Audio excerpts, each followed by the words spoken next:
আওয়ামী লীগের সাথে সমঝোতার মাধ্যমে নির্বাচন অনুষ্ঠানের প্রস্তাবের বিষয়টি সমাধান করতে অন্তর্বর্তী সরকারের প্রতি আহ্বান জানিয়েছেন নাগরিক ঐক্যের আহ্বায়ক মাহমুদুর রহমান মান্না।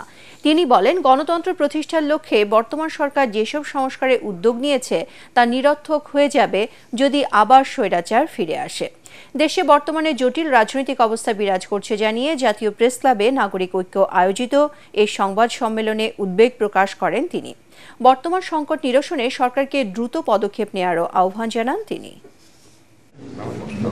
যেই স্বৈরাচারের বিরুদ্ধে এত বছর ধরে লড়াই করবার পরে আমরা একটা গণতন্ত্রের পথে যাবার চেষ্টা করছি, প্রস্তাব নাকি দেওয়া হয়েছে যে তোমরা ওদের সাথে একটা সমঝোতা করো এবং নির্বাচন করো। ছাত্ররা বলেছে এই রকম সমঝোতা কারো কারো সাথে হয়েছে, এই জন্যে কোনো দল কোনো কথা বলেনি।